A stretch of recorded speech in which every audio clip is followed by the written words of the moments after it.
Essa é uma história de desunião, é uma espécie de oposição àquilo que nós lemos no Salmo 133, de um pai que contempla os seus filhos vivendo na sua casa em união, em comunhão. Mas eu gostaria de, a partir dessa história que nós começamos a relembrar, apontar o que aparece no caminho da comunhão. No caminho da comunhão há muitos desencontros, por isso a comunhão é difícil. A história de Esaú e Jacó, assim como a história de muitos outros personagens bíblicos, como a história da vida nossa, é uma história de desencontros. Em decorrência desse momento, dessa bênção, Jacó viveu 20 anos longe da casa do seu pai. Há um desencontro de Rebeca, da forma com que ela conduz o relacionamento entre aqueles irmãos, de Isaac, que tem todas as dúvidas sobre a identidade de Jacó, que se passa por Esaú, parece não acreditar, mas prossegue e lhe concede a bênção. A vida humana é feita de muitos desencontros. As coisas não ocorrem como nós planejamos, como nós desejamos, como nós gostaríamos, e a história das famílias e a história mesmo dos cristãos vai sendo feita a partir destes desencontros. Mas essa história nos lembra também que no caminho da comunhão há perguntas não respondidas.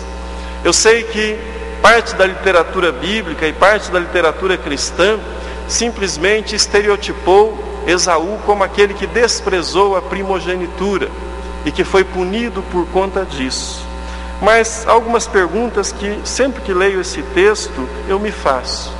Por exemplo, por que Esaú foi condenado por vender a sua primogenitura e Jacó não foi censurado por vender um prato de comida para o seu irmão faminto? Quem era digno de repreensão nessa história? Porque Isaac tinha uma única bênção. Vocês conseguem pensar isso? Porque um pai tem uma única bênção para o filho, e o segundo filho que em lágrimas suplica a bênção desse pai, e o pai não tem uma outra bênção para distribuir a esse filho. Vejam que essa é a teologia de Isaac. Ele tinha uma bênção, que era a da primogenitura. Deus tinha um plano para Jacó, assim como tinha para Esaú, mas tanto Isaac quanto Rebeca usurpam este plano de Deus e o lugar de Deus e dão uma mãozinha para que o plano de Deus possa ser realizado. Mas isso custou 20 anos para Jacó, longe da casa do seu pai.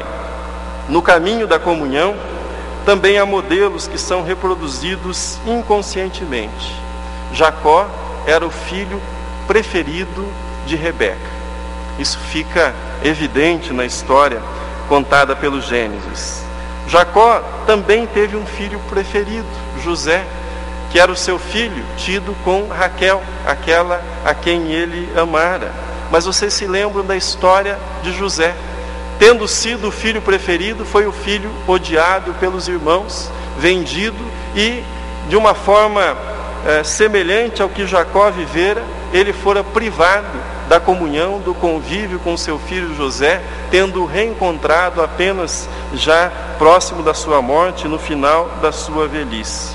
Fato é que nós reproduzimos modelos inconscientemente, modelos de preferência, modelos de aversão, modelos em que nós privilegiamos um ou outro e somos punidos com a quebra da comunhão, porque tantas vezes nós reproduzimos esses modelos, assim como Jacó reproduziu o modelo da sua casa no seu lar e levou isso adiante, passando as consequências para José.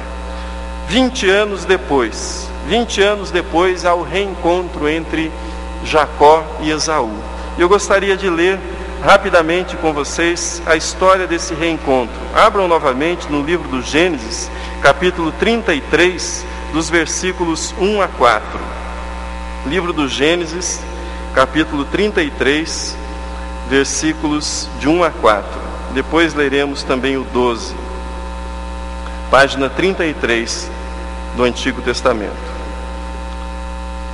É o momento em que, 20 anos depois, tendo estado na casa de Labão, tendo se casado, Jacó retorna para a casa do seu pai. Assim diz: levantando Jacó os olhos, viu que Esaú se aproximava, e com ele 400 homens. Então passou os filhos, a Lia, a Raquel e as 2 servas. Pôs as servas e seus filhos à frente, Lia e seus filhos atrás deles, e Raquel e José por últimos. Ele mesmo, adiantando-se, prostrou-se à terra 7 vezes, até aproximar-se de seu irmão. Então Esaú correu-lhe ao encontro e o abraçou, e arrojou-se-lhe ao pescoço e o beijou, e choraram. Versículo de número 12. Disse Esaú: partamos e caminhemos, eu seguirei junto de ti. Versículo 12. Partamos e caminhemos, eu seguirei junto de ti. Há algumas histórias que a Bíblia não conta, e uma dessas histórias é a história de Esaú. Nós temos o relato da batalha de Jacó no Val de Jaboque, o seu encontro, a sua luta com Deus, a mudança do seu nome de Jacó para Israel. Mas eu fico me perguntando que encontro Esaú tivera nesses 20 anos com Deus. Que encontro ele tivera que fizera com que o seu coração mudasse em relação ao seu irmão, que tendo a oportunidade da vingança, que tendo a oportunidade da desforra, que tendo chegado o seu dia, seu irmão retornando para a terra, ele com 400 homens, e aquele ódio que ele cultivara por ocasião da perda da primogenitura, ele tinha oportunidade de extravasá-lo.